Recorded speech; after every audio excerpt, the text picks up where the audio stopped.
Hello CUT aspirant, welcome to my channel CUT preparation.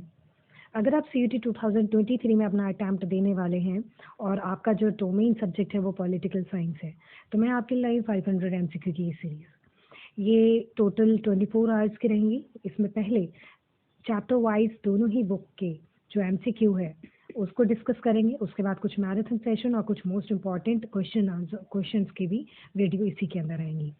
ये दोनों ही हिंदी और इंग्लिश मीडियम के स्टूडेंट के लिए है, हेल्पफुल रहेगी। दोनों ही मीडियम के स्टूडेंट को ध्यान में रखकर इसको तैयार किया है, और साथ ही साथ अगर बोर्ड एग्जाम से पहले भी इन वीडियो को आप देखते हैं तो चैप्टर रिवीजन करने में काफ़ी हेल्पफुल रहेंगी।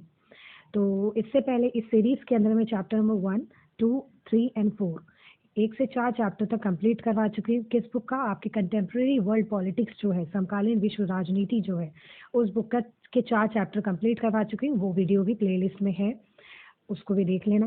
आज मैं जो आपके साथ डिस्कस करूंगी वो चैप्टर नंबर 5 डिस्कस करूंगी। एनटीए ने जो सिलेबस आपको दिया है चैप्टर नंबर 5 के अंदर, ये सारी चीज़ें हैं जो आपको पढ़नी है। इसी के अकॉर्डिंग जो एमसीक्यू है उसको बनाया गया है, प्रिपेयर किया गया है। ठीक है, तो आज ये जो चैप्टर नंबर 5 है ये भी 2 पार्ट में रहेंगी, पार्ट 1 एंड पार्ट 2। आज पार्ट 1 करते हैं। देखते हैं क्वेश्चन नंबर 1 क्या है। विच of the following country is not a south Asian member country? इसमें से कौन दक्षिण एशियाई सदस्य देश नहीं है? India, Maldives, China, Bhutan. इसमें से वो कंट्री बतानी है जो साउथ एशिया का मेंबर नहीं माना जाता है। साउथ एशिया में जो जितनी कंट्रियां आती हैं, कंट्रीज आती हैं, उसमें कौन सा ऐसा देश है जो साउथ एशिया का कंसिडर नहीं किया जाता? ठीक है, तो वो उसका सही जो आंसर है माय डियर स्टूडेंट, क्वेश्चन 1 का जो सही आंसर है वो है चाइना। चीन को दक्षिण एशिया देशों में इंक्लूड नहीं किया जाता। तो आइए देखते हैं कि किन किन देशों को दक्षिण एशियाई देशों में इंक्लूड किया जाता है। तो साउथ एशिया में होता है में इंक्लूड किया जाता है Afghanistan, Bangladesh, Bhutan, India, Iran, Maldives, Nepal, Pakistan and Sri Lanka. ये जो कुछ कंट्रीज हैं इनको साउथ एशिया का कंसिडर किया जाता है, राइट। चीन नहीं है इसमें। नेक्स्ट क्वेश्चन देखिए, क्वेश्चन नंबर 2। क्वेश्चन नंबर 2 है, which country has been ruled by a democratic and a military type of leader? किस कंट्री में दोनों टाइप के लीडर को देखा गया है कि दोनों टाइप के लीडर्स ने इसको रूल किया है, चाहे हम लोकतंत्र की बात करें या फिर सैनिक नेताओं की बात करें। तो कौन सी ऐसी कंट्री है? इंडिया, पाकिस्तान, मालदीव या भूटान। ठीक है, तो इसका सही आंसर क्या है my dear student? Option B. Option B means Pakistan. India में शुरू से डेमोक्रेटिक रही है, मालदीव में भी जब एक बार हट के जब अब से डेमोक्रेटिक ही है, और भूटान में मोनार्की है, कॉन्स्टिट्यूशनल मोनार्की है। ठीक है, एक संवैधानिक राजतंत्र है भूटान में। मालदीव में भी डेमोक्रेसी है, और पाकिस्तान में मिलिट्री और डेमोक्रेटिक दोनों तरह के जो लीडर्स हैं रूल करते हुए पाए गए हैं, देखे गए हैं। पहले डेमोक्रेसी स्टैब्लिश हुई, फिर मिलिट्री के हाथ में, अभी भी मिलिट्री के हाथ में है। ठीक है, और इंडिया में शुरू से डेमोक्रेटिक रूल ही रहा है। तो इसीलिए दोनों टाइप के डेमोक्रेटिक और मिलिट्री टाइप लीडर जो देखे गए हैं वो पाकिस्तान में देखे हैं। Option B is right. इसके अलावा पाकिस्तान और म्यांमार दोनों में डेमोक्रेटिक और मिलिट्री दोनों टाइप के जो मतलब कि रूलिंग जो है लीडर्स वो देखे गए हैं। Now question number 3, which of the following country used to be a सल्तनत टिल 1968? 1968 तक कौन सी ऐसी कंट्री है जो सल्तनत हुआ करता था? ठीक है, इंडिया या पाकिस्तान, नेपाल या मालदीव। तो इसका सही आंसर है डी, मालदीव। 1968 तक सल्तनत हुआ करता था। उसके बाद ऑन नवंबर 11 1968 द सल्तनत वाज एबॉलिश्ड। उसके बाद 1968 में सल्तनत एबॉलिश हुआ, खत्म हुई, और country took the present name Republic of Maldives. उसके बाद रिपब्लिक ऑफ मालदीव बना, सल्तनत जो था वो एबॉलिश हो गया कब? 1968 पर। 1968 से पहले ही जो मालदीव है वो सल्तनत हुआ करता था। Now question number 4, when did Sri Lanka get independence? Sri Lanka को कब इंडिपेंडेंस मिली? ठीक है, जैसे इंडिया को कब इंडिपेंडेंस मिली? 1947, 15 अगस्त 1947, 1947, 15 अगस्त 1947 को इंडिया को इंडिपेंडेंस मिली। उसी के साथ श्रीलंका को कब इंडिपेंडेंस मिलती है ये बताइए? 1947, 1948, 1950 या 1957? तो इसका सही आंसर है 1948। हमसे एक साल बाद श्रीलंका को इंडिपेंडेंस मिलती है। इंडिपेंडेंट होता है कब? 1948, याद रखना। 1947 में इंडिया आज़ाद होता है, उसके बाद 1948 में श्रीलंका को इंडिपेंडेंस मिलती है। तो Sri Lanka is a small island nation है, आपने मैप में देखा होगा तो पता होगा आपको। ठीक है, साउथ कोस्ट जो है हमारा जो दक्षिणी तट जो है उसके पास इंडिया के उस वहाँ पे आपको एक आइलैंड नेशन मिलेगा Sri Lanka. It gain independence from British से ही उनको भी इंडिपेंडेंस मिली। कब मिली? इन 1948 में, और उससे एक साल पहले 1947 में हमें आज़ादी मिल चुकी थी। Now, question number 5. When did Bangladesh get freedom? Bangladesh को कब फ्रीडम मिला? बांग्लादेश, ध्यान रखना, फरवरी 1971, अप्रैल 1971, सितंबर 1971, दिसंबर 1971। तो किस 1971 में बांग्लादेश बना फॉर्म हुआ है, ठीक है। उससे पहले ये ईस्ट पाकिस्तान माना जाता था, पर बांग्लादेश फॉर्म तो 1971 में हुआ है। जो वो, और जो मैंने प्रीवियस वीडियोस में आपको बता रखा है, जब मैंने चैप्टर 1 2 3 आप लोगों को एमसीक्यू शेयर किया था आपके साथ कि 1971 में कौन सा वॉर हुआ था और उस समय हम किसके साथ थे और हमने क्या किया, ठीक है। इंडिया ने किसके साथ किसको आज़ाद करवाया, किससे आज़ाद करवाया, कौन थे उस समय के प्राइम मिनिस्टर, सब कुछ आपके साथ डिस्कस कर चुकी हूँ। तो बांग्लादेश का जो फॉर्मेशन होता है वो तो 1971 में होता है। तो दिसंबर 1971 जो है इसका करेक्ट आंसर है। दिसंबर 1971 में बांग्लादेश को फ्रीडम मिलती है।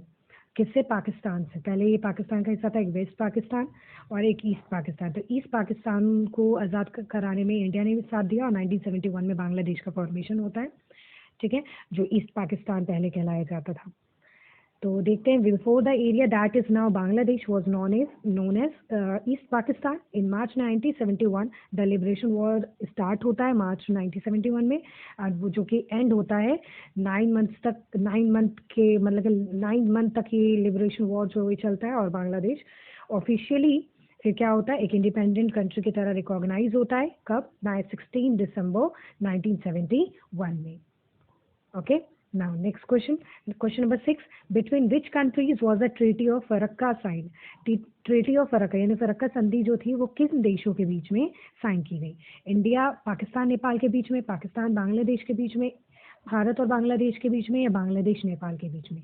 तो ये जो ट्रीटी ऑफ फरक्का है, फरक्का की जो संधि है वो साइन किया गया है इंडिया और बांग्लादेश के बीच में, राइट। इंडिया और बांग्लादेश के बीच में साइन किया गया था। Option C is correct. देख लेते हैं इसका एक्सप्लेनेशन। 1996 में treaty between the government of people of republic of Bangladesh और साथ में government of the republic of India on a sharing of the Ganga का जो वाटर था ना, उसके शेयरिंग का ये ट्रीटी है, ठीक है। गंगा का जो पानी का बंटवारा है उससे रिलेटेड फरक्का ट्रीटी है, याद रखना। कब साइन किया गया? 1996 में, between Bangladesh and India. Now, question number 7. Between which countries was the Tashkent Agreement signed? Tashkent agreement जो था वो किन कंट्री के बीच में साइन किया गया? ताशकंद समझौता किन देशों के मध्य साइन हुआ? India Russia, India Pakistan, Pakistan Nepal, या रशिया अमेरिका? तो इसका सही ऑप्शन है option number B, India Pakistan के बीच में जो ताशकंद एग्रीमेंट है वो साइन हुआ। देख लेते क्या था ये। The Tashkent agreement was peace agreement था, sign between the India and Pakistan के बीच में। कब? 10 जनवरी 1966 को साइन किया गया। According to this agreement it was decided that India and Pakistan would not use their power and settle their disputes peacefully. इस Tashkent समझौते के अंदर ये कहा गया कि इंडिया और पाकिस्तान जो आपसी मामले हैं, जो भी उनके मुद्दे हैं, ठीक है, उनको पीसफुली रिजॉल्व करेगा, यानी शांतिपूर्वक उसका समाधान करेगा और पावर का इस्तेमाल नहीं करेगा, ठीक है।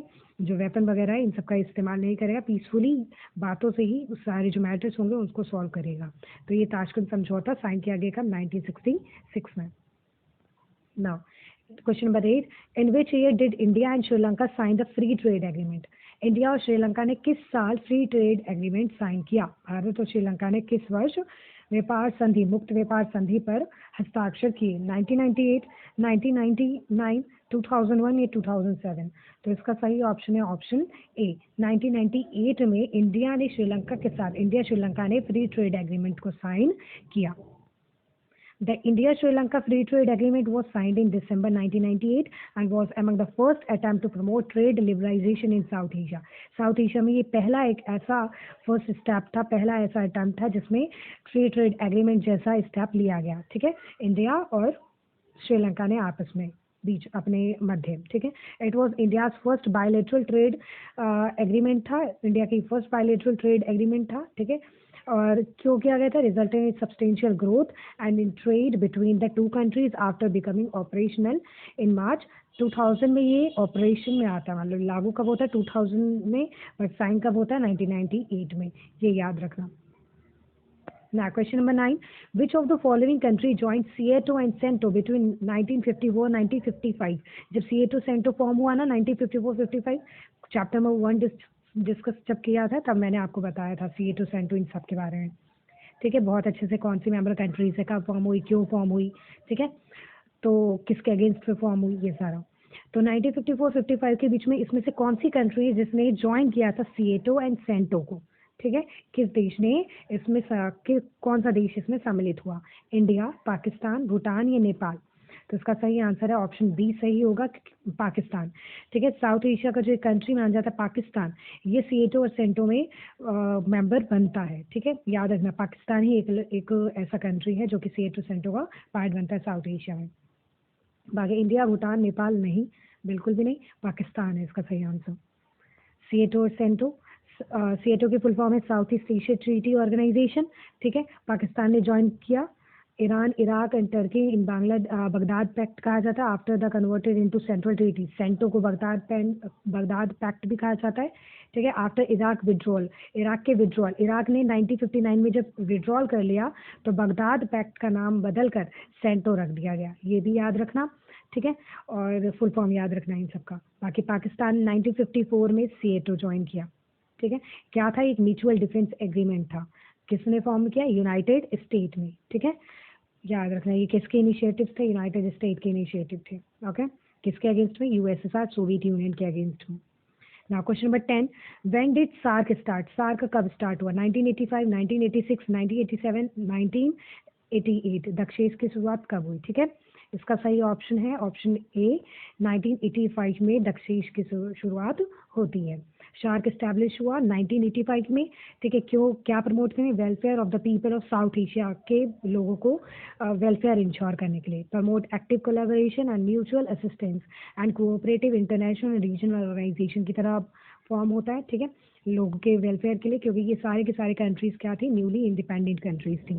ठीक है, तो आपस में एक रीजनल ऑर्गेनाइजेशन फॉर्म करते हैं। कब? 8 दिसंबर 1985 को शार्क चार्टर अडॉप्ट किया गया। कहाँ पे? ढाका में। ड्यूरिंग द फर्स्ट समिट, जो फर्स्ट समिट हुआ वहाँ पे शार्क चार्टर को अडॉप्ट किया गया। फर्स्ट समिट हुआ कहाँ था? ढाका में। The charter was signed by the leader of 8 south Asian nation. ये चार्टर, सार्क चार्टर पे 8 नेशन ने साइन किया, साउथ एशियन नेशन ने साइन किया। बांग्लादेश, भूटान, ये याद रखना किस किसने चार्टर पर साइन करके इस सार्क का फॉर्मेशन किया? बांग्लादेश, भूटान, अफगानिस्तान, मालदीव, नेपाल, इंडिया, पाकिस्तान, श्रीलंका, ये 8 ऐसे नेशन थे। ठीक है, जिन्होंने शार्क चार्टर पे साइन किया, जो कि ढाका में फर्स्ट समिट था 1985 में। हेडक्वार्टर कहाँ है? काठमांडू, नेपाल में है। याद रखना, सार्क का जो हेडक्वार्टर है वो कहाँ है? काठमांडू में। And cooperation in SAARC is based on respect for the 5 principle. 5 principle पे है ये जो सार्क का जो एक होता है ना कि किस वैल्यू पे चलेंगे, किस मूल्य पे चलेंगे। तो 5 प्रिंसिपल थे जो इन्होंने अडॉप्ट किया।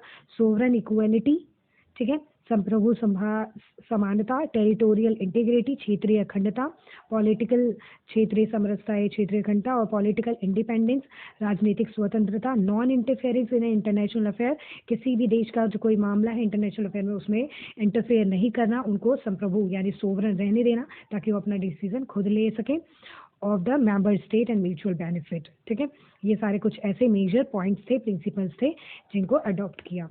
ओके, तो ये सार्क के बारे में ये याद रखना। Now question 11. Shimla agreement 1972 was between which two countries? Shimla agreement 1972 में साइन किया गया, शिमला समझौता किन देशों के मध्य था? इंडो पाक, India Nepal, India Myanmar, India Bangladesh. तो इसका सही आंसर है ए, यानी कि भारत और पाक, यानी कि इंडिया और पाकिस्तान के बीच में शिमला एग्रीमेंट साइन हुआ कब? 1972 में। Shimla agreement bilateral relation between the India और पाकिस्तान साइन किया गया कब? प्राइम मिनिस्टर बिटवीन किसके बीच में? इंदिरा गांधी थी उस समय प्राइम मिनिस्टर इंडिया की, और प्रेसिडेंट थे पाकिस्तान के JA भुट्टो। ठीक है, शिमला में साइन किया गया ऑन 2 जुलाई 1972 में।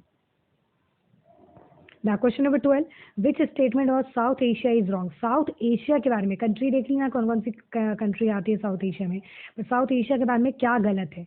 दक्षिण एशिया के बारे में कौन सा कथन गलत है? गलत ढूंढना है। Only one type of political system operate in south Asia, दक्षिण एशिया में सिर्फ एक ही तरह की राजनीतिक प्रणाली है, ठीक है। Bangladesh and India have signed an agreement regarding the sharing of river water, Bangladesh और भारत ने नदी जल को लेकर एक समझौता हस्ताक्षर किया। See, SAFTA was signed at the 12th SAARC summit in Islamabad, SAFTA को हस्ताक्षर किया गया जब सार्क का 12वां सम्मेलन हुआ इस्लामाबाद में। Option D, China and the United State play an important role in a politics of South Asia, चीन और संयुक्त राज्य अमेरिका दक्षिण एशिया की राजनीति में महत्वपूर्ण भूमिका निभाते हैं। तो गलत क्या है इसमें? गलत है ऑप्शन ए कि only one type of political system operate in south Asia, की सिर्फ एक तरह की राजनीतिक प्रणाली साउथ एशिया के हर कंट्री में देखी जाती है। नहीं, मैंने बताया कहीं पे मोनार्की, कॉन्स्टिट्यूशन मोनार्की है, ठीक है, कहीं पे डेमोक्रेसी है, कहीं पे मिलिट्री है, तो अलग अलग जो पॉलिटिकल सिस्टम अलग अलग साउथ एशिया के हर कंट्री में अलग अलग पॉलिटिकल सिस्टम है, ठीक है, एक जैसी पॉलिटिकल सिस्टम नहीं देखी जाती, तो इसलिए ऑप्शन ए गलत है। बाकी हाँ, बांग्लादेश और इंडिया के बीच में फ़र्क का एग्रीमेंट हुआ था गंगा रिवर के शेयरिंग के लिए, साफ्टा को साइन किया गया था 12th सार्क समिट में, याद रखना इस्लामाबाद में हुआ था। और चाइना और यूनाइटेड स्टेट बहुत ही मेजर रोल प्ले करते हैं जो कि पॉलिटिक्स कहाँ पे, पॉलिटिक्स ऑफ साउथ एशिया में, ठीक है, जो साउथ एशिया की जो राजनीति है उसमें बहुत महत्वपूर्ण भूमिका निभाते हैं ना। क्वेश्चन इसका ऑप्शन ए सही था, ठीक है। इसके अलावा आगे देखते हैं question number 13, which is the largest country in south Asia, south Asia का सबसे बड़ी कंट्री कौन सी है? दक्षिण एशिया का सबसे बड़ी कंट्री कौन सी है? पाकिस्तान, इंडिया, श्रीलंका, नेपाल। तो इसका सही ऑप्शन है इंडिया। साउथ एशिया की सबसे बड़ी कंट्री जो बहुत सारी कंट्री के साथ बॉर्डर शेयर करती है, वो जो कंट्री है वो है इंडिया, ठीक है। बहुत ही मेजर रोल परफॉर्म करती है साउथ एशिया में हमारी country. India is the largest country of South Asia and the 7th largest country in the world of by area. Area wise देखें तो वर्ल्ड की 7th कंट्री है और साथ ही एशिया की सबसे बड़ी कंट्री है। Because of the vastness and the country and the variety of culture and with in different states there is a no national language in India, national language नहीं India की, ये याद रखना। और इतना बड़ी मान्यता क्योंकि यहाँ पे डिफरेंट कल्चर्स हैं हर स्टेट में, ठीक है, अपनी अपनी कल्चर है, अपने अपने रीजनल लैंग्वेज है, ठीक है, डाइवर्सिटी बहुत है, तो इस वजह से एक बहुत ही लार्ज कंट्री कंसिडर किया जाता है इंडिया को साउथ एशिया में, और बहुत सारे मेजर कंट्री के साथ भी बॉर्डर शेयर करती है अगर आप साउथ एशिया का मैप देखें तो। Now question number 14, Panchsheel agreement was signed between which countries, Panchsheel जो एग्रीमेंट है वो साइन किस देशों के बीच में साइन किया गया? India Bangladesh, India China, India Pakistan, India and Nepal. तो इसका सही आंसर है इंडिया और चाइना के बीच में पंचशील एग्रीमेंट को साइन किया गया। जान लेते क्या है Panchsheel agreement. The agreement was propose by the Indian prime minister Jawaharlal Nehru और चाइनीज उस समय थे जाओ एनलाई, ठीक है। तो इनके बीच में साइन किया गया क्या? पंचशील एग्रीमेंट। इसमें 5 तरह के प्रिंसिपल्स को अडॉप्ट किया गया। 5 तरह के प्रिंसिपल क्या थे ये याद रखना। 5 प्रिंसिपल ऑफ पीसफुल को एग्जिस्टेंस, शांतिपूर्वक रह पाए चाइना और इंडिया आपस में, इसलिए पंचशील एग्रीमेंट को अडॉप्ट किया जाता है, ठीक है। और ये 5 प्रिंसिपल जो थे वो क्या थे? Mutual respect of territorial integrity and sovereignty, जो टेरिटरी है चाइना के पास और हमारे पास, उसका रिस्पेक्ट करना, ठीक है, उनमें जो उनकी सोवरेनिटी को मानना कि हाँ आपका ही एरिया है, ये इस पे आपका राइट है, ठीक है। तो ये सोवरेनिटी को डिक्लेयर करना कि हाँ ये आपके एरिया है, जैसे कि चूँकि चाइना मानता भी नहीं, कितने वाला लद्दाख और जो अरुणाचल प्रदेश के जो रीजन है हमारे, उसको वो अपना बनाता रहता है। पर ये जो साइन किया गया था ये इसीलिए साइन किया गया था ताकि रीजनल इंटीग्रिटी, टेरिटोरियल इंटीग्रिटी को और सोवरेनिटी किसी कंट्री की, हम दोनों के आपस में जो है उसको रिस्पेक्ट किया जाए। म्यूचुअल नॉन इंटरफेरेंस, एक दूसरी कंट्री के अंदर कुछ भी चल रहा है उसमें इंटरफेयर ना करना। Equality and mutual benefit, equality और म्यूचुअल बेनिफिट को बढ़ाना। म्यूचुअल नॉन एग्रेशन, यानी कि एग्रेशन से यानी कि वॉर, वेपन, इन सब का इस्तेमाल नहीं करना बॉर्डर्स पे। और पीसफुल को एग्जिस्टेंस, शांतिपूर्वक सहअस्तित्व। ये सारे 5 ऐसे सिद्धांत थे जो कि अपनाए गए थे पंचशील एग्रीमेंट में, इसलिए इसका नाम है पंचशील, 5 प्रिंसिपल, ठीक है, फॉर ऑफ पीसफुल को एग्जिस्टेंस। याद रखना किन के बीच में हुआ था। इसके बाद question number 15, when was the voice of fierce Tamil nationalism raised, उग्र तमिल राष्ट्रवाद की आवाज कब बुलंद हुई? 1884, 1888, 1890, 1918 1983। तो इसका सही आंसर है ऑप्शन डी 1983 में। 1818 तक तो आज़ाद ही नहीं हुआ था, तमिल नेशनलिज्म की क्या ही बात होगी, ठीक है, गुलामी थे। तो इसका सही ऑप्शन 1983 होगा, ठीक है। जब 1947 में हम आज़ाद हुए, 1948 में श्रीलंका आज़ाद हुआ, उसके बाद ये उस टाइम का है जब तमिल ने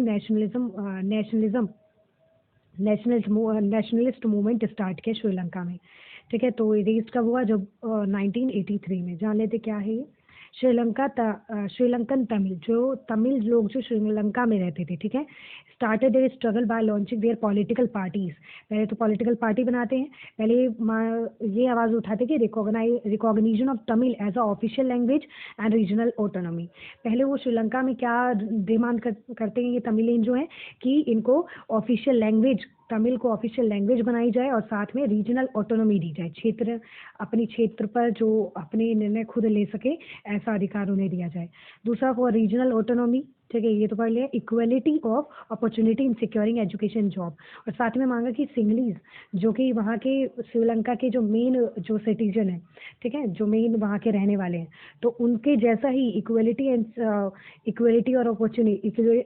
ऑफ अपॉर्चुनिटी की डिमांड करते हैं कि एजुकेशन और जॉब में उनको भी समानता दी जाए, ठीक है। तमिल लोग ये डिमांड करते हैं।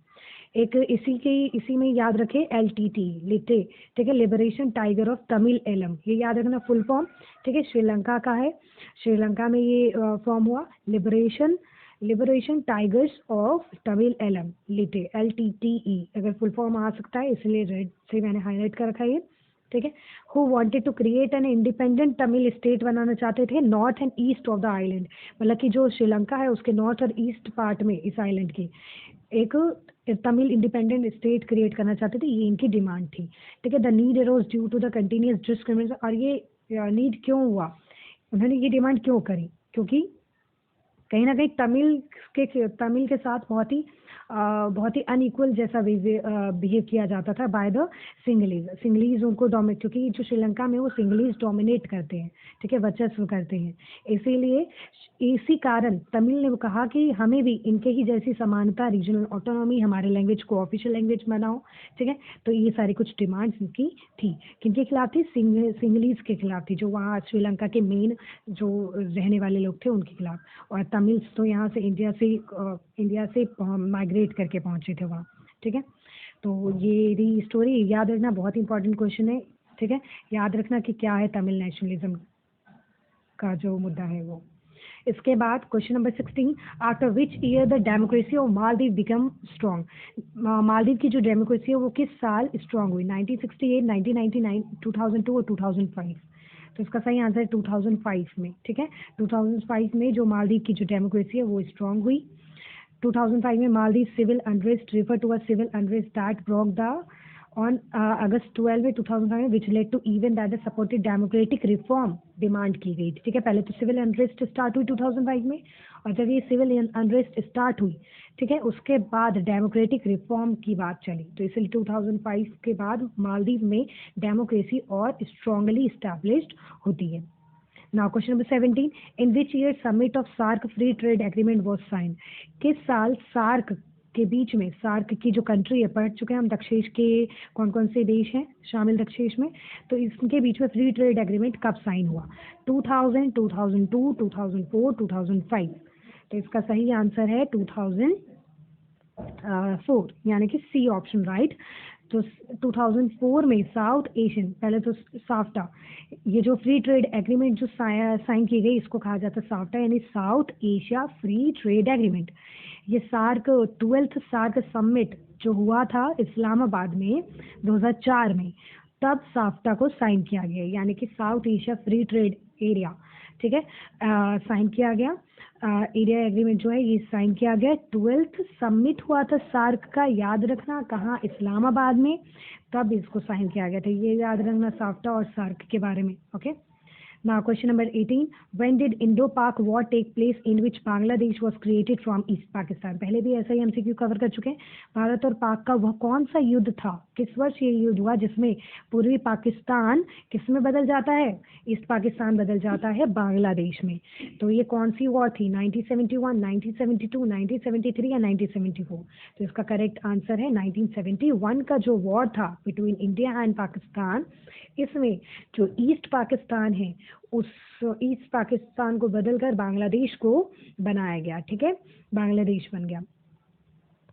तो in the 1971 war was a result the Pakistan military ill treatment of the, क्योंकि जो पाकिस्तान की जो मिलिट्री थी ना वो ईस्ट पाकिस्तान में जो बंगाली स्पीकिंग मेजोरिटी थी उसके साथ बहुत ही बुरा व्यवहार करती थी, तो इसलिए वहाँ पे लिबरेशन वॉर स्टार्ट हुआ और उसमें इंडिया ने साथ दिया, तो ईस्ट पाकिस्तान बदलकर आज़ाद होकर क्या बना, बांग्लादेश बन गया 1971 में। ये 13 दिन का वॉर था, याद रखना। ये शॉर्ट पूरे हिस्ट्री में ये सबसे छोटा युद्ध माना जाता है जो कि लड़ा गया और जीता गया, ठीक है। 13 दिन की वॉर थी, ठीक है, हिस्ट्री में ये सबसे शॉर्टेस्ट वॉर मानी जाती है। The Indo Pakistani war 1971 war military confrontation between India and Pakistan के बीच में अकर during the Bangladesh liberation war. Bangladesh का लिबरेशन वॉर स्टार्ट हुआ तब, ठीक है, east Pakistan from 3 December 1971 until the Pakistani capitulation in Dhaka on 16 दिसंबर 1971। ये याद रखना कैसे कवर हुआ था, कवर ये याद रखना इंपॉर्टेंट ये है कि 1971 में ये वॉर हुआ, ठीक है, ईस्ट पाकिस्तान से क्या बन के आया, बांग्लादेश बन के आया। 1971 का ये वॉर ध्यान रखना, इस पाकिस्तान को बदल के बांग्लादेश फॉर्म हुआ। फिर question number 19, what kind of governance has been there in Pakistan and Bangladesh? Pakistan Bangladesh में किस तरह के सरकार को, शासन को देखा गया है? लोकतांत्रिक, डेमोक्रेटिक, मिलिट्री रूल, सैनिक शासन, ए और बी दोनों या नन? अगर ये पीछे के क्वेश्चन आपने ध्यान से देखे होंगे तो ये आपको आंसर पता होगा कि पाकिस्तान और बांग्लादेश में दोनों ही तरह के शासन को देखा गया है। डेमोक्रेटिक मतलब लोकतांत्रिक भी और मिलिट्री यानी सैनिक भी, ए और बी दोनों। Now question number 20, in which year military rule was re-established in Pakistan by overturning the democratic rule? Pakistan में डेमोक्रेटिक रूल को मतलब पाकिस्तान में लोकतांत्रिक शासन का तख्ता पलट करके किस साल सैनिक शासन पुनः स्थापित हो गया? मैंने कहा ना पाकिस्तान में पहले डेमोक्रेसी थी, फिर मिलिट्री, फिर डेमोक्रेसी, फिर मिलिट्री, ऐसे चला है, ठीक है। तो किस साल जो डेमोक्रेसी जो थी उसको ओवरथ्रो करके, उसको ओवरटर्न करके क्या इस्टेब्लिश की गई, मिलिट्री रूल इस्टेब्लिश की गई।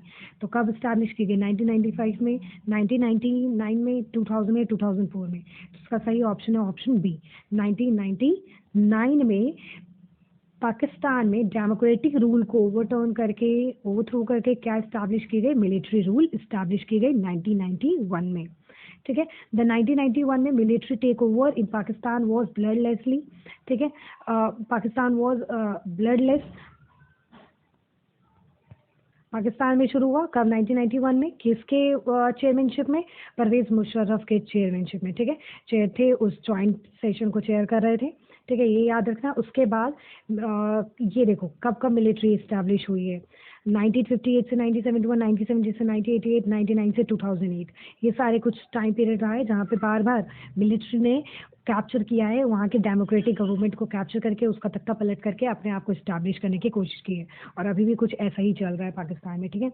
तो ये वहाँ तो यही होता रहता है, डेमोक्रेटिक गवर्नमेंट इस्टेब्लिश भी हो जाती है तो मिलिट्री, अगर डेमोक्रेटिक गवर्नमेंट मिलिट्री के कहने पर काम नहीं करती है तो वहाँ पे फिर से मिलिट्री अपना शासन स्थापित कर लेती है, डेमोक्रेटिक पार्टी से जो जीत के आया है, ठीक है, जो इलेक्टेड पार्टी जीत के आई है उसको ओवरथ्रो कर देती है, ठीक है, सत्ता से। तो ये रहा, इसी के साथ जो आपका क्वेश्चन जो होते हैं आज का जो एमसीक्यू था वो खत्म होता है। 20 क्वेश्चन इस पार्ट में डिस्कस किया, नेक्स्ट जो पार्ट 2 आएगा उसमें और एमसीक्यू को डिस्कस करेंगे। अगर ये वीडियो पसंद आई हो तो वीडियो को लाइक करें, ज़्यादा से ज़्यादा शेयर करें, चैनल को सब्सक्राइब करें और कमेंट करें कि आपका स्कोर क्या रहा है, और ये भी कमेंट करना कि आपको कैसा लग रहा है ये सेशन जो है सारे के सारे, ठीक है। 1 से 2 बार ये वीडियो देखना, यहीं पे ये एमसीक्यू आपको याद हो जाएंगे। मिलते हैं नेक्स्ट पार्ट में, पार्ट 2 आएगा चैप्टर नंबर 5 का, ठीक है। और इस वीडियो में अच्छा रिस्पांस मिला तो मैं जर्नल टेस्ट वगैरह भी कंप्लीट अपने ही चैनल CUT प्रिपरेशन पर कर पाऊंगी, ठीक है। तो मिलते हैं नेक्स्ट वीडियो में, तब तक खुश रहें, मस्त रहें, पढ़ते रहें। जय हिंद।